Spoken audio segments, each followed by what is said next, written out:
Good morning, everyone.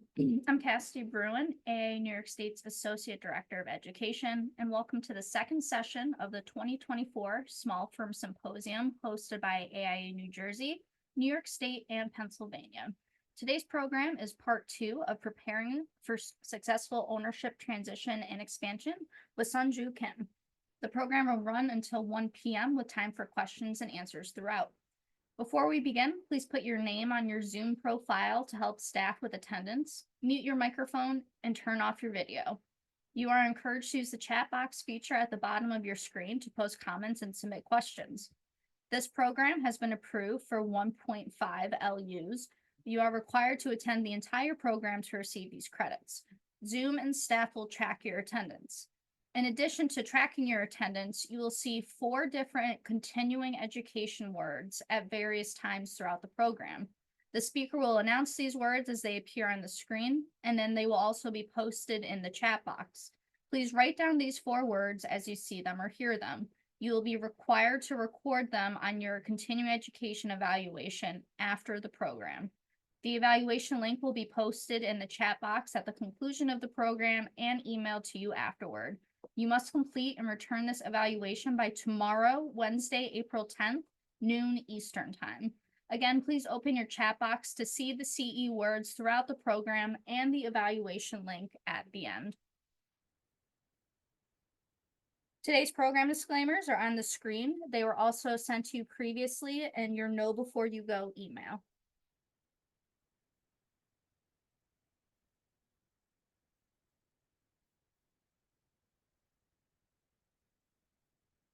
Here are today's learning objectives. Please take a moment to review them.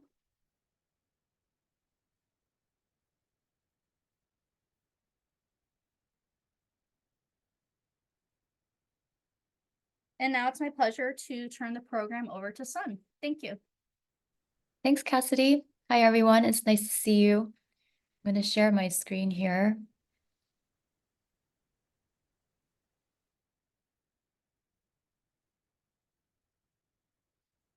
Cassidy, can I get a thumbs up that that's showing? Yes, that looks good to me. Okay, thank you. Again, hi, everyone. I'm Sunju Kim, a senior management consultant at CVG and also a working parent in Portland, Oregon. Before joining CVG as a consultant, I worked in design, project management, and studio direction for over 25 years in architecture and other multidisciplinary design firms, mostly up and down the East Coast. At CVG, I really enjoy working with our clients on organizational development and financial management, and especially leadership development. I skipped one. This is just a reminder that today's presentation is copyright protected. CVG helps small and mid-sized architecture firms be better businesses, and we work with firms across the country. Some of the services we provide include business coaching, financial and operations management, leadership development and coaching, business basics training, and ownership transition. And I've been looking forward to having this conversation with you today.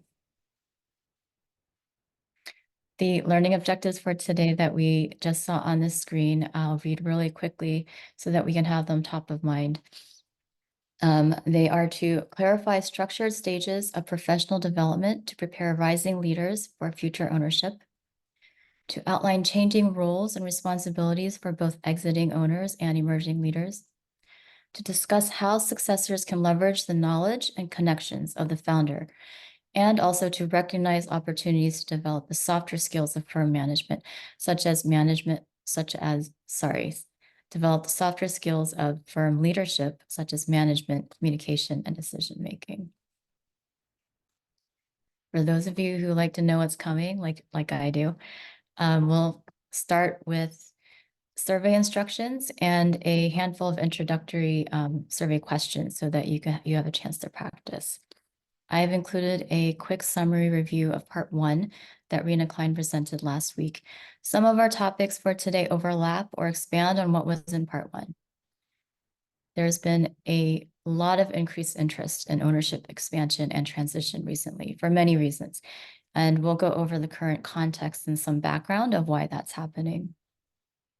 A few critical items in identifying next owners and leaders are looking at opportunities and challenges presented by transition activities, and also considering the different perspectives that are part of that process. There will be a short break and a dedicated time for questions for anyone who wants to stay on about an hour into the program. But also please feel free to raise your virtual hand or ask questions in the chat. Cassidy is kindly monitoring and will bring any of those to my attention during the presentation.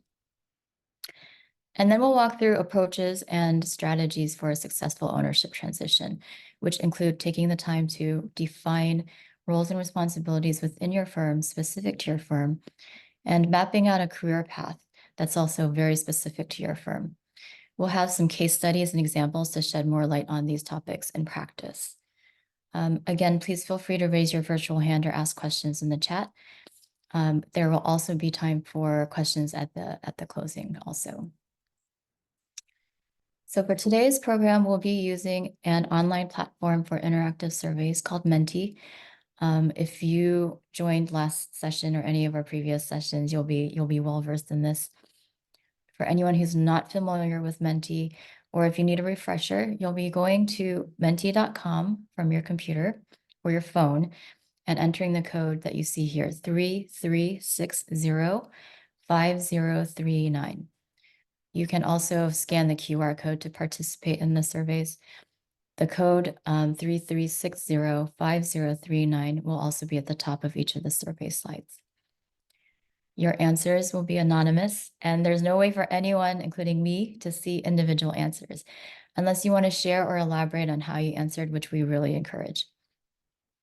You will also be able to follow the presentation from the Menti site if you'd like to do so.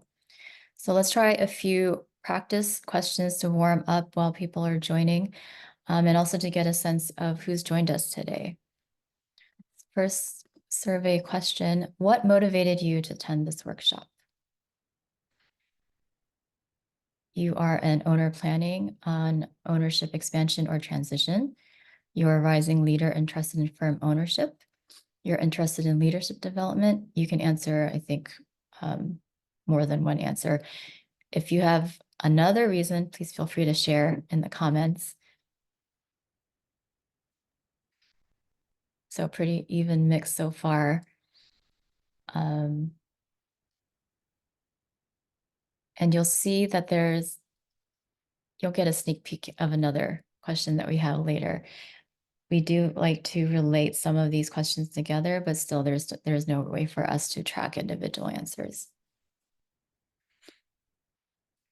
So I think that's almost everyone. And with those answers, it looks like it's a lot of firm owners that are looking for transition expansion. But I like seeing the good number of people interested in leadership development. It's a very big part of today's discussion. Next question, did you attend part 1 of the series?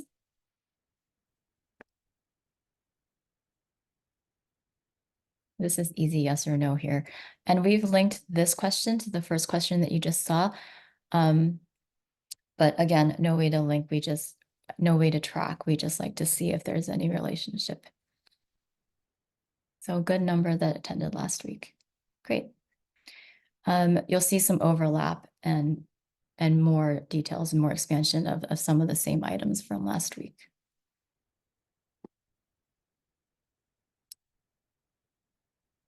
Any more answers here? Anyone else want to participate? Okay, I'll move on to the next slide, but you can stay on and answer this one if you would like. What size is the firm where you work, or how many people are in the firm that you own or you work in?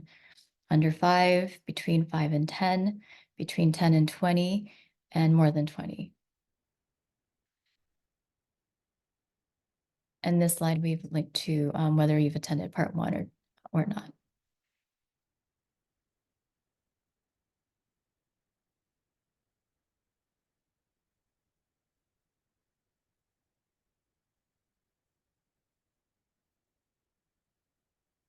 So a good number in that smaller size range that we work with a lot is under 10, but over 5.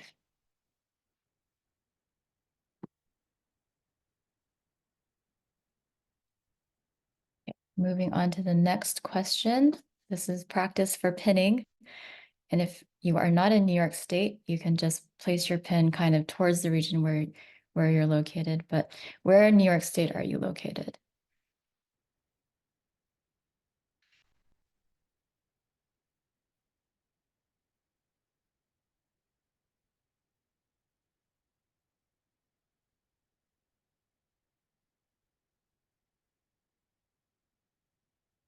So a good mix of people who are also out of state. Looks like Pennsylvania and New England, maybe New Jersey. My geography is really bad.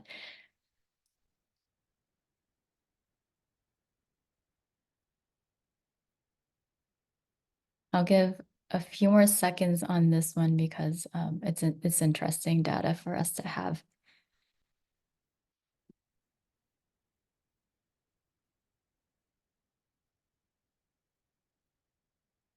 And for final practice question, does your firm have an ownership transition plan?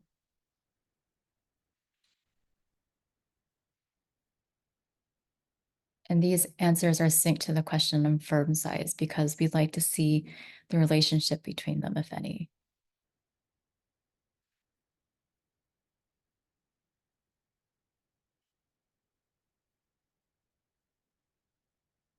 And the bigger number of no's makes sense because you are here in this presentation. Okay, great. Thank you for answering and participating in those. Again, if you want to take some time to go back and answer, you can open those. We had a really good mix in the first part of the series, and it looks like there's a good mix joining today. Today's presentation is part 2 of preparing for successful ownership transition and expansion. Part 1 focused on macro considerations, looking at entrepreneurial attitudes of the generations in the workforce and also macroeconomic trends. It also covered the logistics and issues of internal transition and expansion, focusing a little bit more on details and walkthrough of things like a timeline and mapping out the actual buy, sell, and buy agreement. And also walk through firm valuations, financial exchange planning, and the importance and details of what goes into memorandums of understanding or MOUs. Part 1 also discussed other transition options such as closure and sale to or merger with an external entity, as well as the importance of clarifying governance. Planning for and including leadership development in ownership transition plans was also introduced, and it will be one of the main focuses of our discussion today.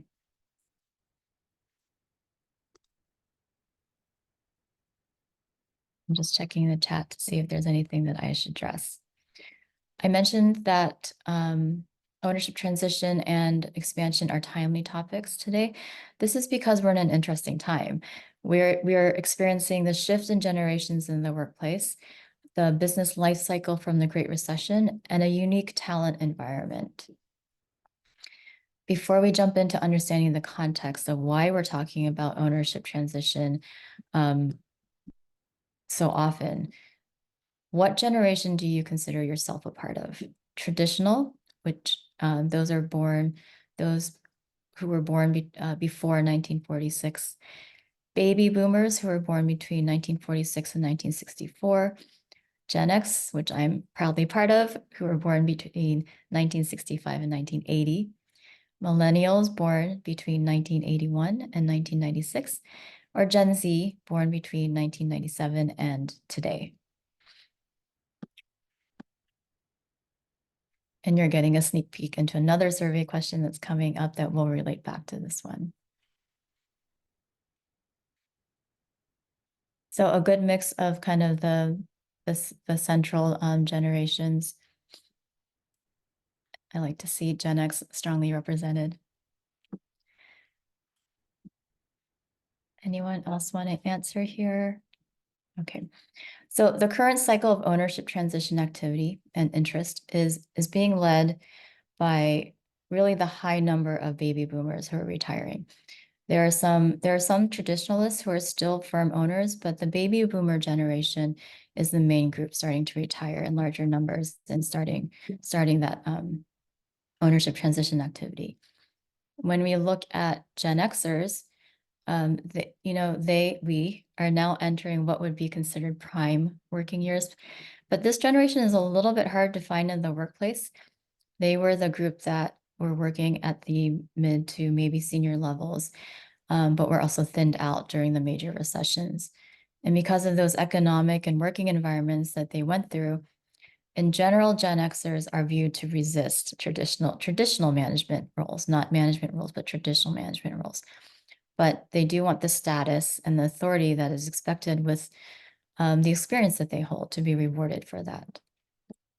When we look at millennials, they are sometimes viewed as an impatient generation when it comes to career advancement. There's a feeling that after a few years, they want to be seen as senior in a company. So a career or leadership plan that's laid out as something standard, like a 5-year plan, that might seem too long to them. And because of that perspective, the growth in their career advancement needs to be laid out in a very clear step-by-step way.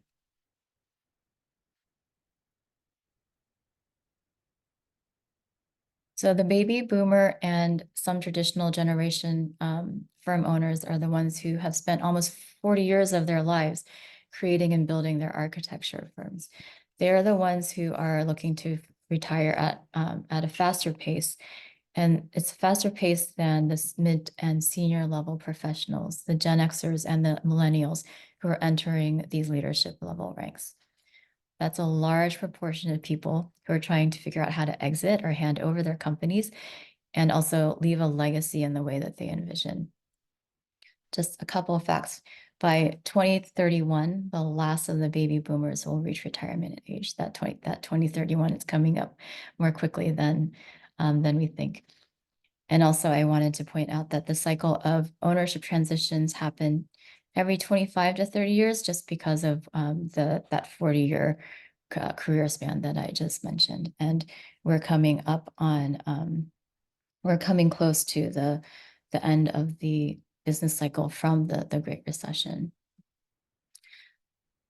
How well your firm attracts and retains talented and skilled team members is related to how you manage your teams, as well as your business and also your leadership practices. We're finding that the most talented and most skilled young professionals have a very diverse worldview. They are independent thinkers and are relatively impatient for more responsibility and the related financial rewards. They are thinking about ownership earlier than your typical or traditional timelines. So if you want to keep them at your firm, we need to make it clear that there is an ownership path and that path is open to them. This is pivotal in retaining your top talent. If these star performers reach a certain level of success in either financially or professionally, and if they don't see that leadership path at your firm, the most capable of your team members are going to move on and find a workplace that will provide that path, and especially provide a path that they can see their place in. And that potential situation places great significance on ownership and leadership succession plans. And that means that the demand for future leaders is outstripping the supply right now. What this also does is create opportunity for those who are willing to meet the challenges of ownership, find those ambitious superstars, as well as leadership.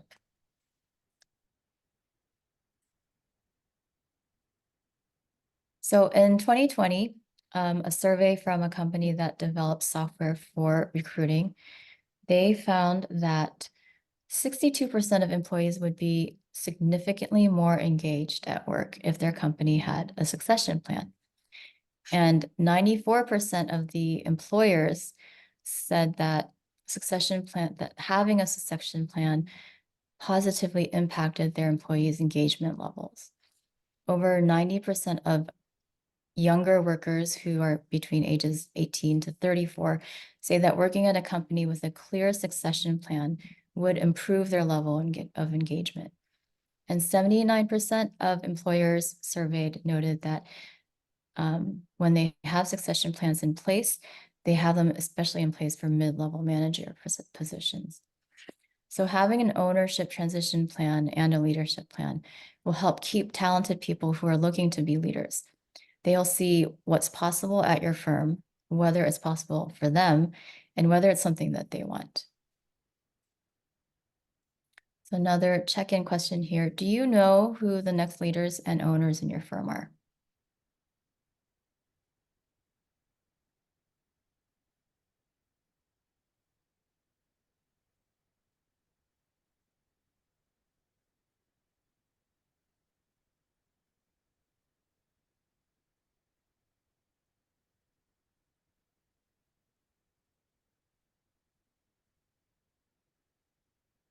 In this question, you can see the relationship between not knowing your next leaders and also not having that ownership transition plan.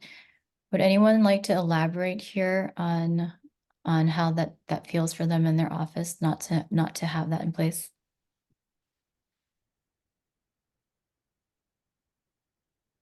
Or we can warm up a little bit and you can give us your insights a little bit later. Okay, so for those who you do know the next leaders in your firm, do your next leaders know who they are? These answers are always really revealing.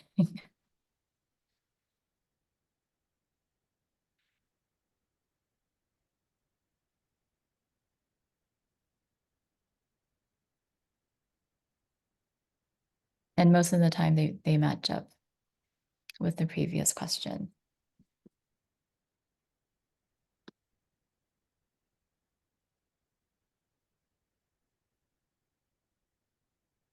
I'll give a few more seconds for anyone who would like to chime in here. And also if anyone feels like sharing about any process that they're going through in their own office on trying to find the next leaders.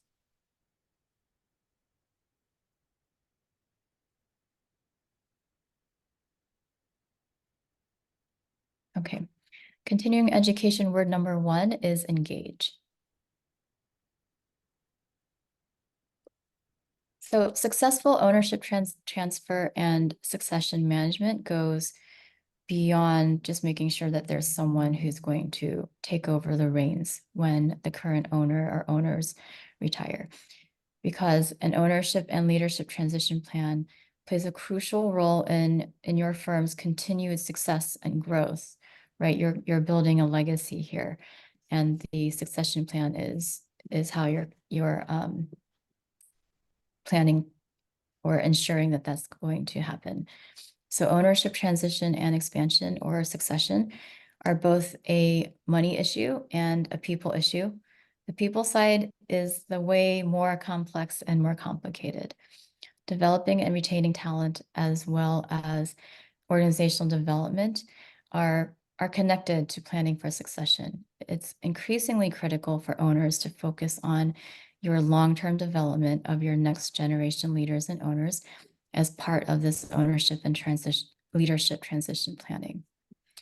A main focus for today is to set your criteria for leadership. Be able to answer, what does it take to become an owner or partner in your firm? Someone might want ownership, but they might not understand what that means in terms of responsibility, commitment, and also risk. And also think about how to answer, does the expected behavior of your leadership or what you want for leadership conform to your vision and values? Again, growing your business and continuing your legacy wants to refer back to your vision and values that you've spent so much time building. As an owner, you may have been really busy managing the firm and making all the decisions, so that you might not have spent enough time to develop those people who should be ready to take over and help prepare you for retirement. The most meaningful problems are leadership problems. It's developing the leadership styles and attributes in your team, and not ownership problems.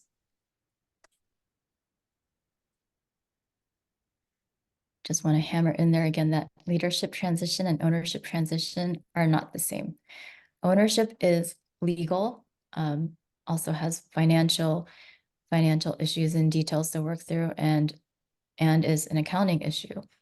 Leadership is how you run your business and manage your team and operations, and how you model that for the rest of your team to follow. But leadership plans and ownership plans need to be developed in parallel, so they are echoing each other and supporting each other. Developing the next generation of leaders is by far the more challenging of those two tasks. So what owners are typically looking for in next gen leaders? Most owners in our experience, when they're looking for their next in line, have something like this list in mind. Top of the list is usually deep technical talent and skills, and also a commitment to excelling at their jobs. The owners want to know that the work will be done well, and to the standard of excellence that they have established. Owners would also like to see next-gen leaders exhibit responsibility and service, to continue those client relationships that they've worked so hard to maintain and build. Owners also look for an ability to mentor with patience, as we all could benefit from on either side, and that future leaders of the firm are motivated to motivate others, and that they are able to build enthusiasm around improvement. That means bringing their own ideas to how to run the business, and possibly making it even more even better and more innovative. And of course, owners can look internally or externally for their rising leaders. Are there any comments in the chat that need to be addressed? I'm not seeing any questions yet. Okay, it's about Menti. Yeah, Yes, just sorry about about. Menti. Okay.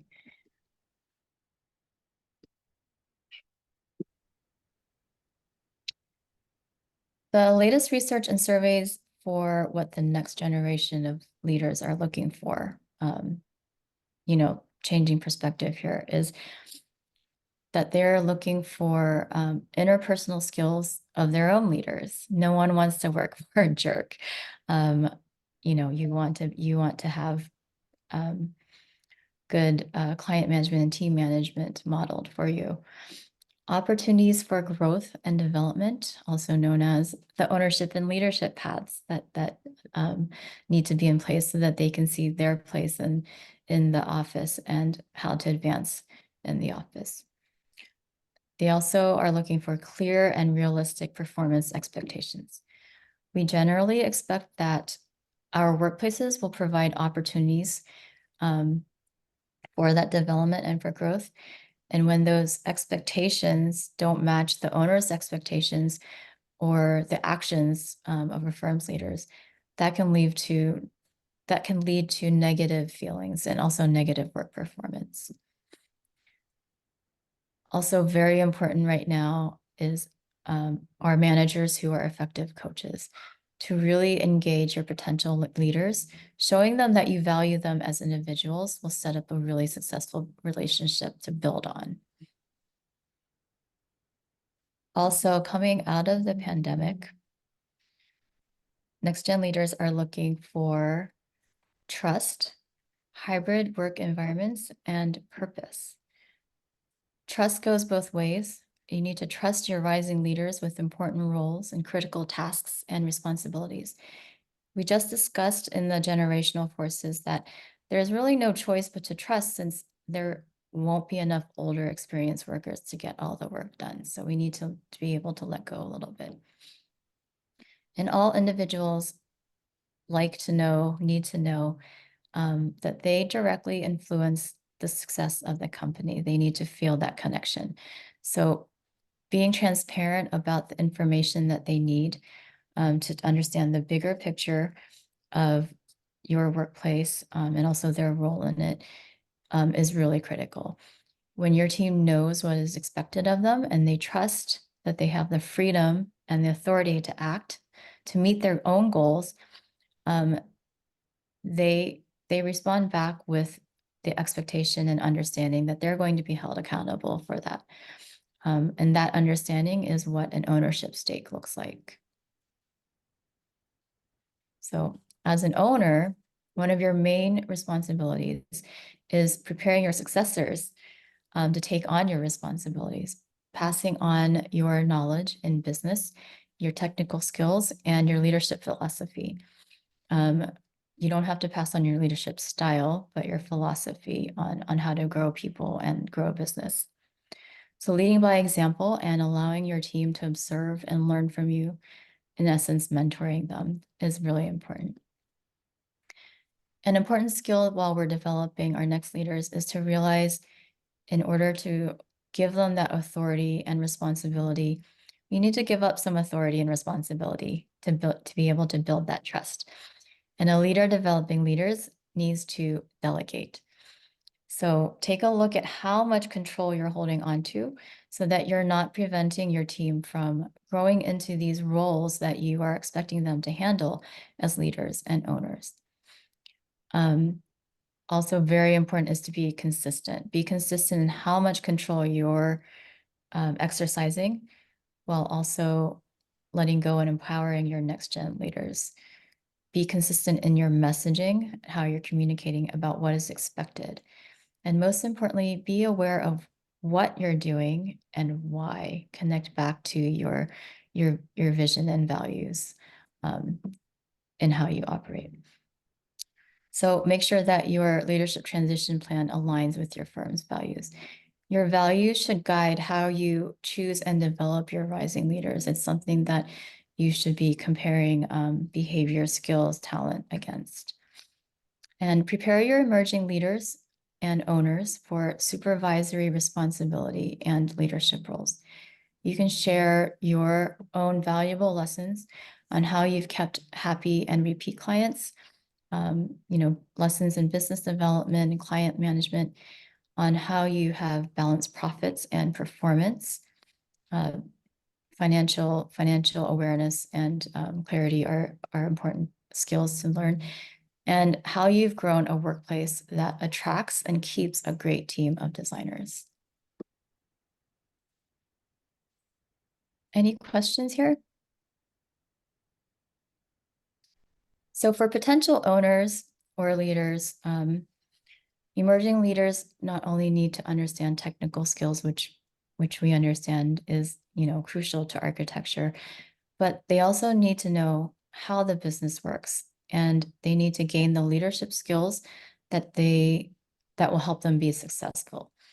So it's helpful to have a leadership development program that reflects your organization. So something internal that is teaching them how to be a leader in your firm, in your firm's way. When you do this, you're encouraging your superstars to stay by showing that you are interested in investing in them, and then showing them how you're investing in them. So when we talk about leadership versus ownership, financial help can make it easier for rising leaders to move toward ownership. Training future leaders is integral to successful leadership transition. Rising leaders and potential owners and partners benefit from learning how to progress from designer to manager to leader, right? Moving from being the doer to the manager, to kind of the person making decisions. So that may mean learning to stretch themselves and take on more challenges of learning new roles that they're not familiar with, and also developing these new non-technical skills, which include communication, management, and also some critical thinking. So being able to watch and understand how all the parts of the business operate and interrelate helps someone learn more than just a general training program. Being able to actually practice and then see it in practice will help them retain information and learning more. So your firm should offer broad enough responsibilities to your rising leaders to get that wider view into business operations. General business skills can be learned through training and education, but managing the business in a way that is specific to your firm, that's best picked up by modeling. And that means that's a different skill set for an owner to pick up, kind of going back to maybe their management days and to look at how to mentor a team. Your potential owners and leaders need views into the business side and the financial status of the firm.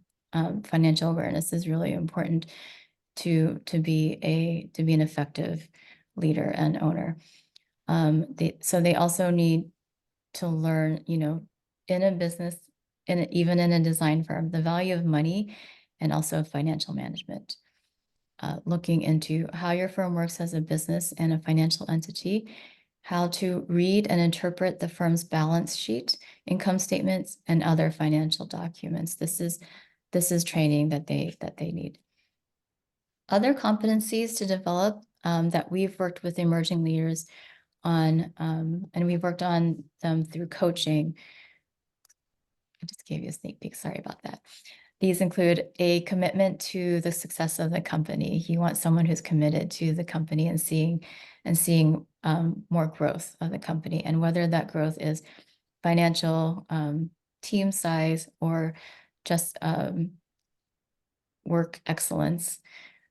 You want to make sure that is a goal that someone has for your company. Developing an emphasis on profitability. Business, even an architecture business, is a business, and it needs money to run, and also to pay people, pay expenses, and also share in how well you did. We also look for developing commitment to teamwork and team development. Again, no one wants to work with a jerk, whether that's someone who's supervising them, mentoring them, or someone who is working beside them on the team. Another thing that we emphasize is understanding and recognizing the value of human resources. Understanding the kind of human operations behind a firm, and how integral that is to making a firm successful, not just delivering projects, but also how you are taking care of and handling the well-being of your firm. Was there a question here? Okay, so continuing education, word number 2 is purpose.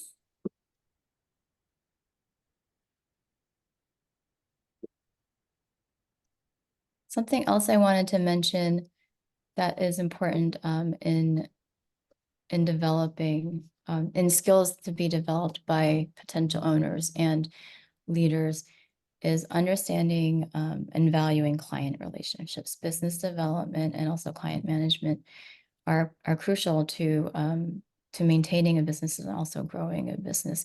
So starting to share your own experience as an owner and your own style of how to build those relationships. It's part of the training for leadership. Was there a question here? No. Okay. I did not see one in the chat. Okay. So are there any questions that anyone wants to bring up right now before I move on? No?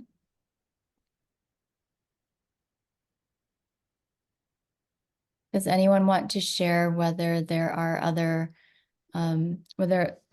attributes or things that you're trying to develop in your own next gen leaders?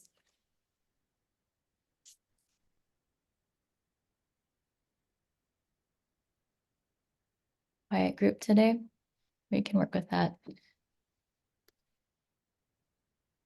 Okay. I'm a little bit ahead of our content, so let's take a quick 10-minute break here. I'll be back in 2 minutes to answer any questions that you'd like to ask at that point. You can either ask them here on this Menti slide, or you can do it in the chat, or also raise your hand when I'm back. Okay, I'll see you back at 12:20. I'm trying to do math. Thanks.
Okay, so there are a few questions here for anyone who's staying on during the break.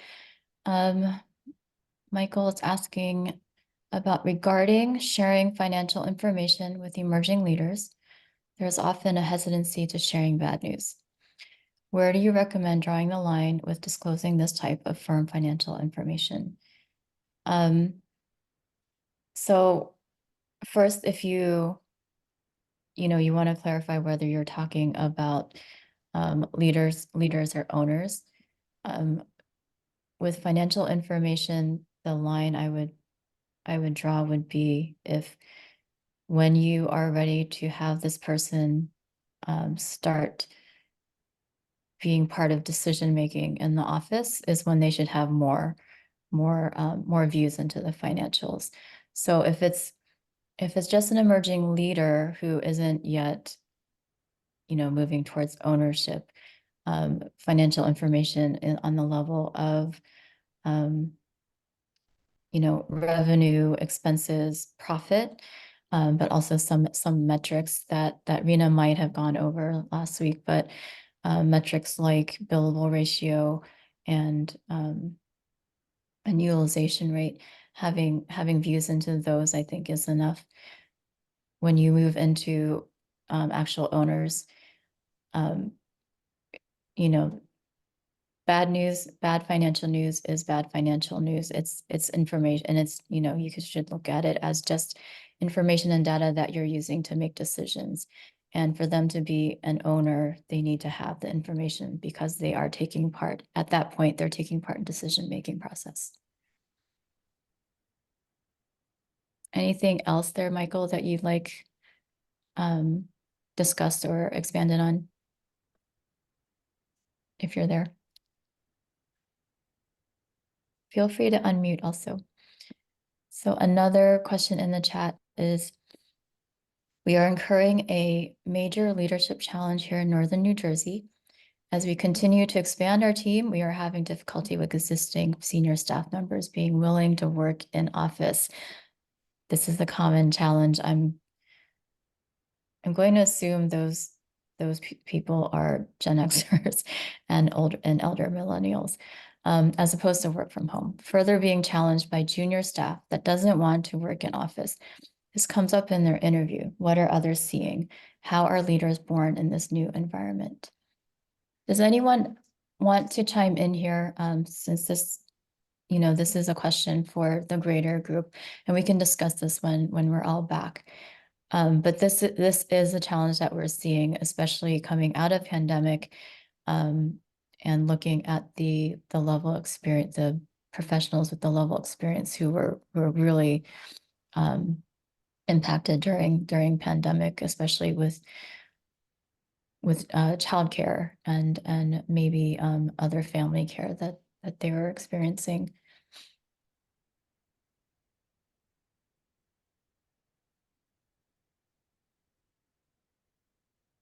I will say in architecture and design,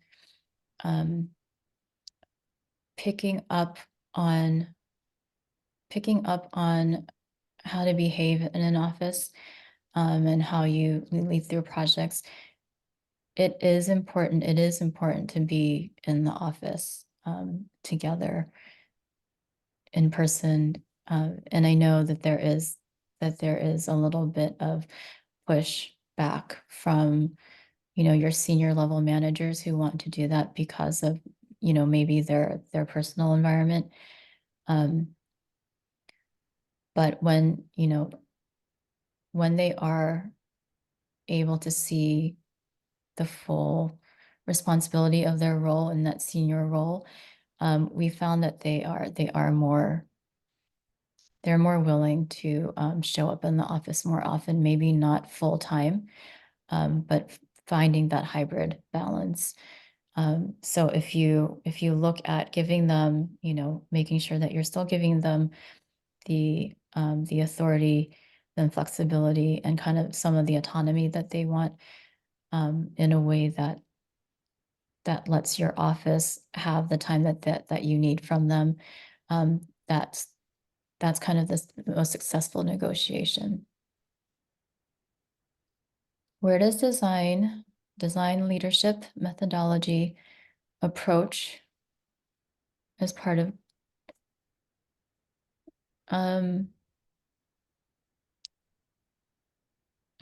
carrying on a firm's legacy and value?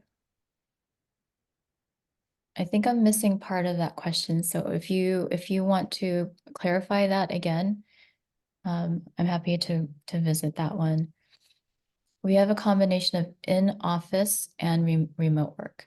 The remote has worked well. That's good to hear. However, is not a replacement for in-office work.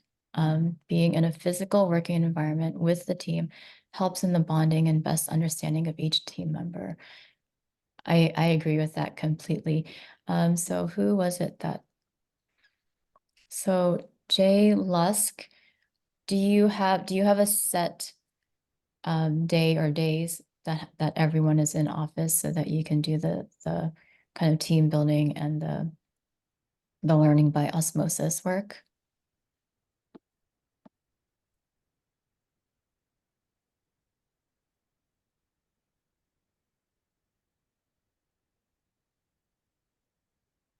Are you all not able to unmute? Is that why? Okay, and then I'm going to go back to the question about how design and design leadership methodology approach. How do those fit in? This is John Luskin. I just unmuted. And basically, we're somewhat flexible because we have people that drive in from different times and working with kind of getting that balance between their personal and professional time. However, We do have times where it is expected that people will be together and working together. Mhm. And it's that whole thing. I mean, when you're just walking around, maybe even sharing a joke, talking about other things and talking about design things in person, there still is just not any way that I really feel that working remotely has the advantages of working physically with the person, because you're not just tied to what's on the screen. You're in the environment of the whole office around at the time.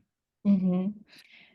And that's also part of seeing how someone would approach something, right? Like when you're talking about owners kind of um, modeling behavior, it's especially in creative processes, I feel like it's important to have that in-person experience, because you're not just producing when you're in an office, right? You're kind of watching someone go through from their experience, go through decisions and like how you're working through problems, and then also talking through, you know, if they had previous projects or situations, right?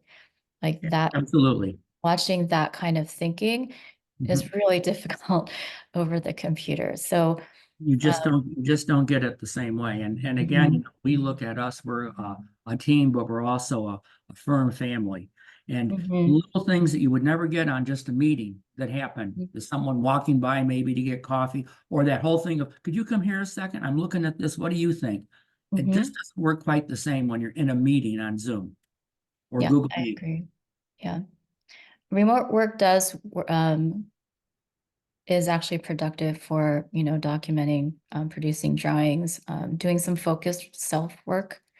It can, so again, that hybrid work environment that the next gen leaders are looking for, finding that balance is really important. And it sounds like you're doing really well.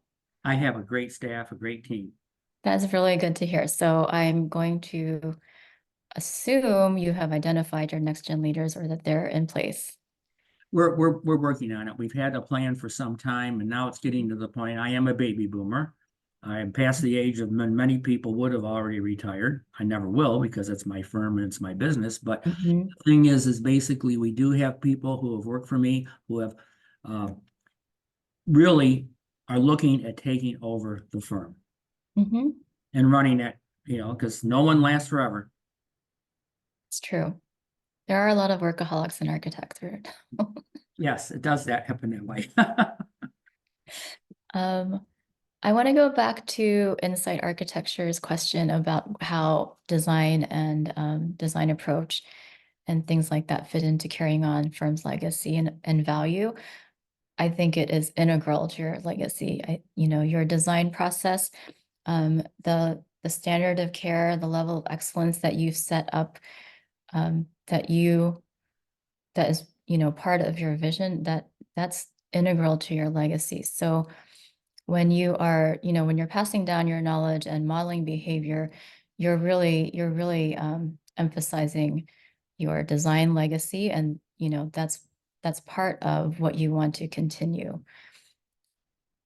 It might not continue forever after you retire, but it is something that, it is part of leadership and ownership transition, because that's something that's so unique to your firm. Yeah, Was the question there thanks. about, sorry. Go No, ahead. I think you answered it. It seemed like a good thing to weave into your um, owner's role and leadership transition. Mhm. And it's an important part of the mentorship and the training Mhm. and the onboarding. I mean, it's Mhm. mostly probably about having a culture of design Mhm. in general, but Right. more specifically, if you're trying to establish a leadership program, that seems like a key part of it. Mhm. Because your design legacy and all the things that you're building, that's really coming from, you're building your institutional knowledge, right? Or you're extending your institutional knowledge, and that includes all of the design work that you've built. Mhm. So but related to this, institutional knowledge needs to be handed down. Because it can't stay in one person's brain. So that is something that you want to share with your next gen leaders and throughout your entire team. Let's see. So I just want to read out Daniel's comment that what we do is very collaborative effort, and doing that remotely is exceedingly more difficult. Yes. For a 5-person team on the west coast of Florida. Oh, wow. And we only allow team members to be in office, no remote. Everyone is different and everyone has a different policy. As long as that is working for you, are you finding any pushback, or are you having any issues maybe hiring? Have you seen that as something that people looking for a new office, that's something that might deter them from interviewing with you? We haven't run into that as of yet. We've had pretty good success, and we actually have had a couple of summer interns that have actually turned into associates that have joined the firm. Mhm. And one of the things that we impress on them, especially in the summer internship, is it's really hard for them to learn remotely. Whereas when you're in an open studio like we have, they're exposed to virtually every phase of the project and a lot of different things that are happening. And they're going to grow and learn much faster in that environment, as opposed to just working on one project on their screen by themselves. It's true. That's definitely true. The pace of learning and advancement is going to be different. Brooke suggested looking at Architects Fora, really great firm. They're inspired, younger generation firm. They started completely remotely, and they're doing great, multifamily housing projects on the West Coast. They really are. They're a firm to look at for many different ways that they've kind of changed workplace for architecture, not just the remote working, but also the way that they wrote a job description posting. I think they were, if not the first, one of the first to post the salary just outright. And that's something that kind of broke the internet at that point. But they are a very forward-thinking, very innovative firm. Okay, I'm gonna go to the questions that were from Menti. So, realizing I may have started the process too late, can you offer any tips on expediting the process for a quicker transition? Is this quicker transition in leadership or ownership? In ownership, since it's there's kind of a cut and dry process, right? Because there's financial and logistics things that you can work through really quickly to get if you're looking internally, is to identify your next gen leaders and start those conversations. What we do sometimes is if there's not an obvious choice for the next gen leader, we'll do kind of informal all employees surveyed and kind of put those questions about ownership interest in there, just to suss out who might be your candidates. That would be the first thing that I would do, is start those conversations. As for the financial side, you can start setting up your roadmap, your valuation. But really, again, the finding the next owners, or if you're looking for someone to buy you out or to merge with, starting those conversations, I think would be the first step.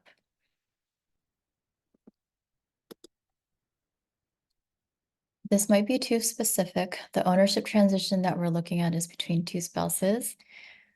We're both trained architects with a 20-year age difference. Anything in particular to be mindful of? Business is business, family is family. So I'm understanding this, that the older partner will be exiting, and then the younger partner would be staying on and taking over the entire business. just making sure that making sure that, you know, the firm that you started with, the values and the vision that's there, that's consistent between you two, and that, you know, or if maybe the younger partner has thoughts of change, that change is going to be accepted. And then financially, on the ownership side, you do still want to do that roadmap of buy, sell. You know, what's the incentive and kind of financial help that is being looked at between you. And especially, I would apply a timeline. Sometimes that roadmap is 10 years.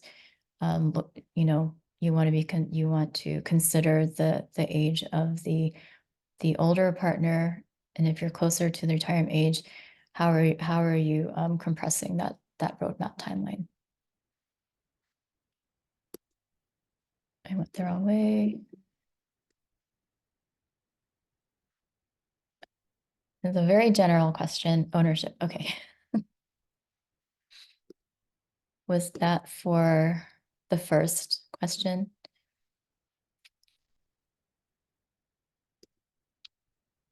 Did I answer your question enough, or would you like me to expand a little bit more on the ownership?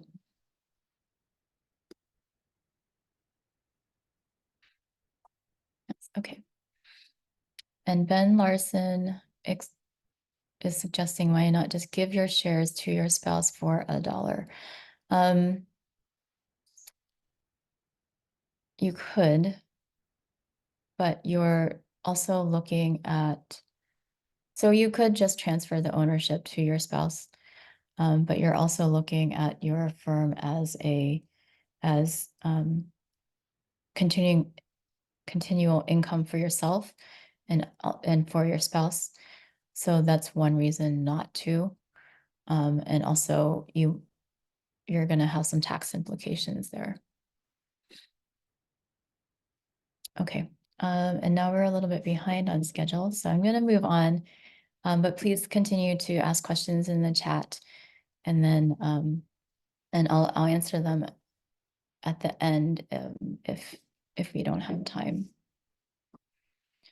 So before we jump into approaches and strategies for success, I'd like to give you a chance to share your own strategies to engage and develop your next generation of leaders. So what are some things that you all are doing in your own firms, or that you're seeing in your firms to develop your next leaders?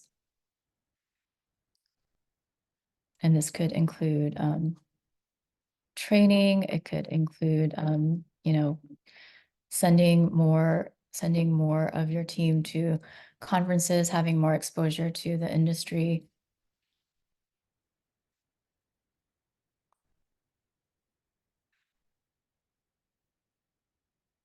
And if there are no strategies yet,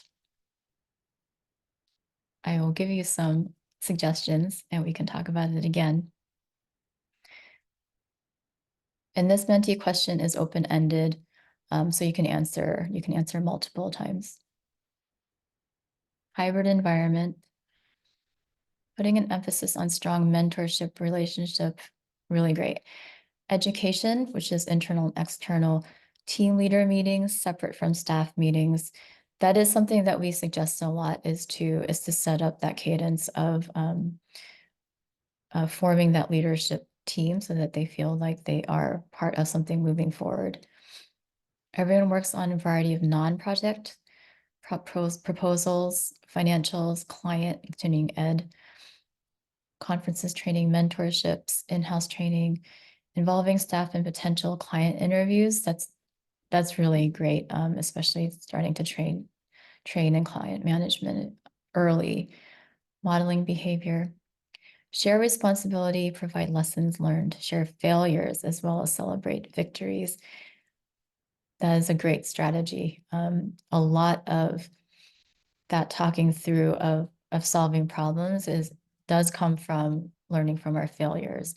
and seeing that helps, will help your team be more open to talking about asking questions, actually asking questions when they come up against something they're not familiar with. Involving team in more management activities, clearly communicating their career path, really good. Involve in leadership meetings, creating associate positions with benefits training to create a step level toward ownership. Coaching, development, stipend, and revisit builders conventions. Good. Monthly team meetings. We are a PC in New York. All shareholders are required to be licensed architects, engineers, and landscape architects. We are looking into stock earnings for qualified staff. Great. And then I think I missed begin firm with leadership and ownership transition in mind. So all of these ask for staff input and decision making. So all of these are you're going to see in the next few slides. So you're on really good track already. I'm going to move on, but you can also continue to answer this. So we encourage starting early and developing that talent pipeline, which many of you are already doing. And you're doing this by building relationships within your firm, also external to your firm with, maybe schools and organizations, but also by showing that you are an awesome firm to work in, right? You're presenting yourself as a really attractive firm to join so that your talent pipeline is starting from before, even before someone interviews with you. Assess the skills and the competencies that make up your leadership profile, and make sure that leadership profile aligns with your values. Aligning with your values and going to hammer in is really important because that's the way that you are making sure that your legacy is being established the way that you envisioned. Provide developmental opportunities and make sure those opportunities are ones where your emerging leaders can thrive. You want to set them up for success. Another approach and strategy is to communicate openly and transparently. Your team who are on ownership and leadership tracks should understand where they are in that process of either track or both at every step of the process. They should understand what has already happened and what they are looking forward to, and then where they are in time, what they should be doing, right? Encourage knowledge sharing so that you're building that institutional brain. You're building your legacy in that way. Consider forming learning or coaching pods so that your team can learn from others at the same level of leadership. It's nice to feel part of a cohort that's coming up together. Promote diversity and inclusion. Be open to new and different ideas and insights, and also coming from different people and places. These are sources of change and improvement that will challenge you and your firm to grow. Be flexible because change is part of growth, and growth is part of leadership and ownership transitions. And finally, consider your succession planning as part of performance management. You're expecting and planning for your next leaders to continue and improve the success of the business that you've built. So provide that clarity about career advancement in your firm and implement annual professional development planning in the same way that you develop your own overall business plan or strategic plan. Advance, okay. And this is just talking about possible learning pods and other training activities that you can incorporate. So an important step in developing a leadership plan is to understand which roles exist in your firm and what responsibilities lie within those roles. And right now we're looking at what exists at this moment in your office, right? So look at who's performing those roles and then look at who should be performing those roles. You want to make sure that you have the right person in the right seat, the right people in the right seats. And then especially when you're identifying the next gen leadership, you don't want to set someone up to fail. So once you have a good idea of the roles you do have, look for the roles that you don't have. Look for what's missing, what you aspire to in terms of work process and leadership development. And then also maybe when you are laying out your roles and responsibilities, it doesn't have to be a diagram like this, but the thinking and organization of it, it helps to formalize this into some kind of document that is clear and that your team can reference. A good place to start, if you haven't started defining your roles yet, is with the AIA definitions. And this is coming straight out of the definitions that they have in different documents, but I think this one is especially out of the compensation report. Continuing education word number 3 is delegate. Okay, so when you're choosing your new leaders, and some of you mentioned this, you're defining the criteria to be selected for leadership role, and you're defining that criteria all the way up to the top or the ultimate position, right? And when this path is clearly laid out, the leadership plan lets any employee know like where they stand and what it takes to get to the next role. So this diagram of a career, we call it a career ladder. You can call it a career path, career structure. It's a tool we've developed to help firms visualize the career paths for their employees. It layers the technical or functional roles that we're familiar with, right? Designer, technical designer, project manager. These are shown in circles. And it layers with titles, which are shown by the dotted rectangles. And these titles are specific to each firm. And they can signify levels of leadership and also roles in firm-wide decision-making. So this was just a simple way to lay out very clearly and quickly the roles that you have, and then how someone would advance through your office. Some firms have more flexible paths and some are more linear. You really just want to support each person to become a leader in a way that will help them be successful as a leader.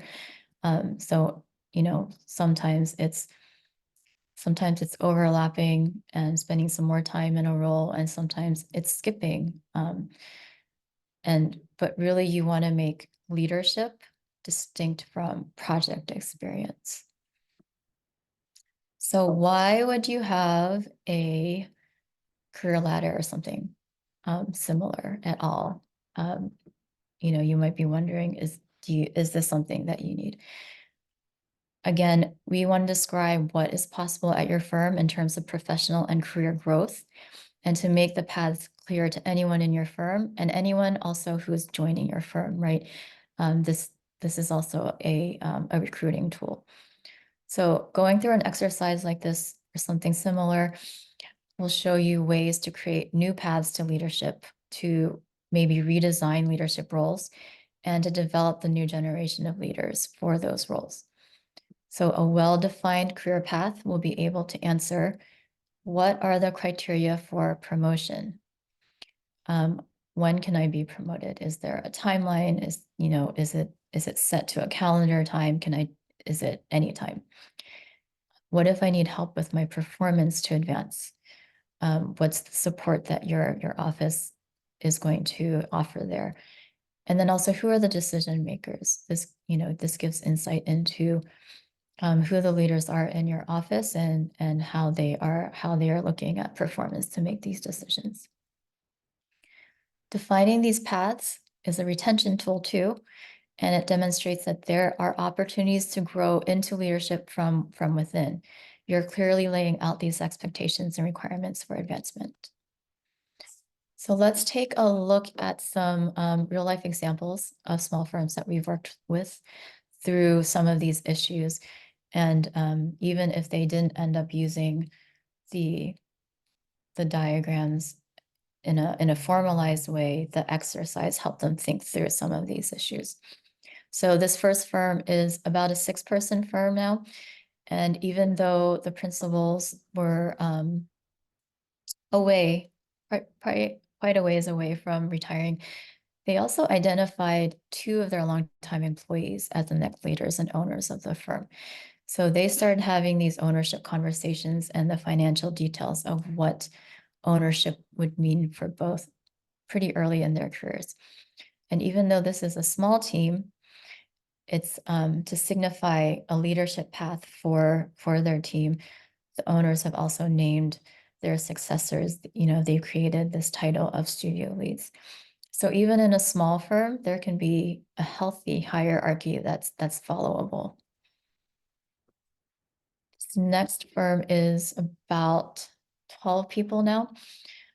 And this was interesting because sometimes your star employees are really helpful and they'll identify themselves as your next leaders and owners.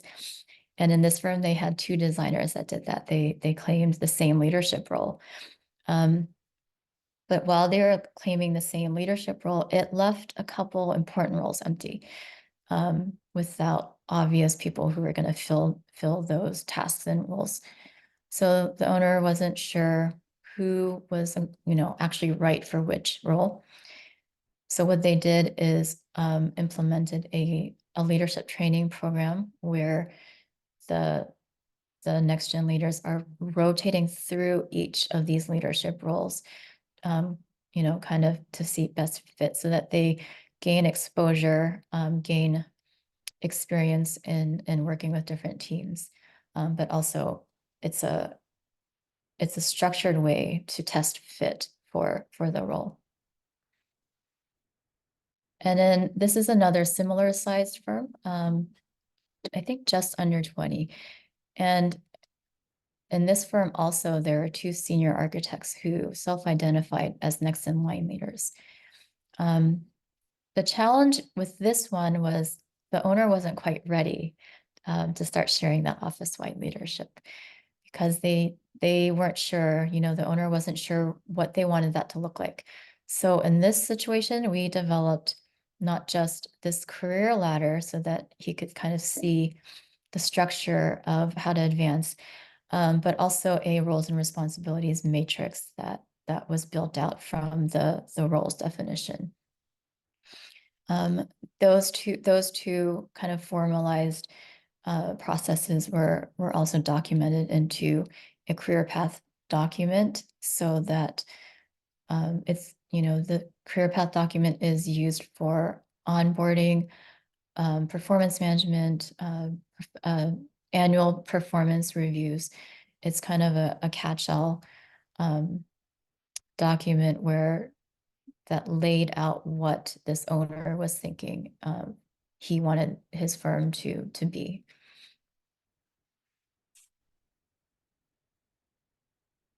And then this last case study is a mid-sized multidisciplinary firm, very progressive owner. They're actually the first firm that we developed a career ladder for. And this owner wanted to offer ownership to his leadership team that was already established, but starting to talk about actual financial ownership. So the organization was described by them as a flat hierarchy, which is why this diagram is horizontal. Also, sometimes I'm very literal. But working on the roles and responsibilities and the career advancement in this way helps the owner see that there are actual levels of responsibility, but they could still keep their flatness because they have multiple overlapping titles that, because they're multidisciplinary, different employees from different teams could achieve. And in this way, this was really, really reflective of their flexible approach to leadership. And this is very in line with their culture and values. Continuing education word number 4 is structure. So just a quick summary of what we discussed today. Start ownership plans and leadership development early. Successfully transitioning the business from one generation to the next is a continual and almost never-ending process just because you have so many people coming in and out. One more time, ownership does not equal leadership. Leadership is the more complex and challenging side of the transition equation.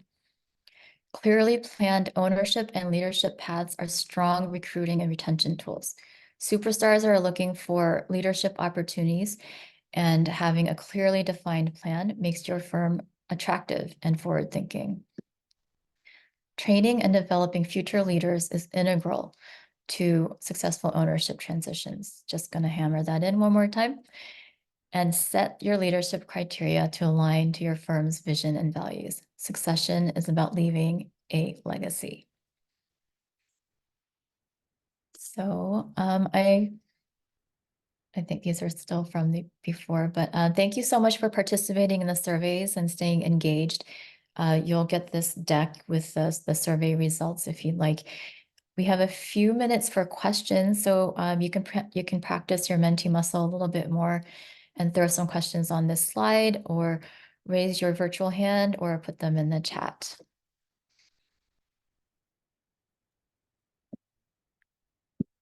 Thank you, Sun. While we're waiting for some people, if they want to ask any questions in the next few minutes, I'm gonna go ahead and share my screen to let you all know of upcoming programs and events that we have going on. Let's see.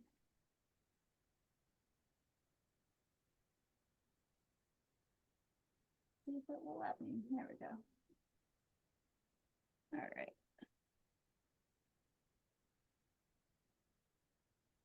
So today was day 2 of our small firm symposium. Our next session will be next Tuesday, April 16th, same time, 11:30 to 1 Eastern time.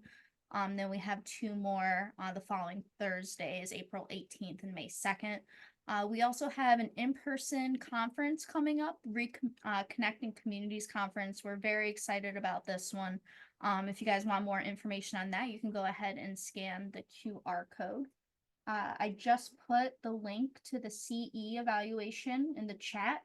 If you didn't get those words, they are also posted in the chat. Make sure you write those down. And with that, I'll give the last few minutes to Sun for any questions. Thank you all for coming today. Thanks, Cassidy.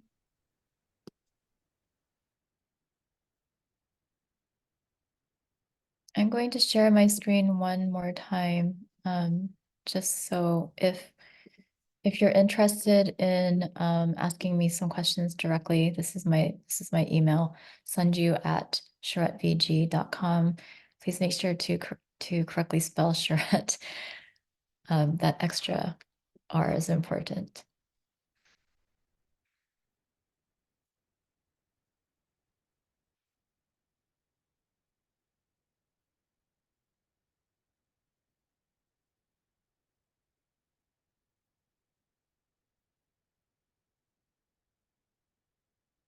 I'm also happy to give you 5 minutes back in your day, if that sounds good to everyone. Again, please feel free to email me directly with any questions or follow-up from today.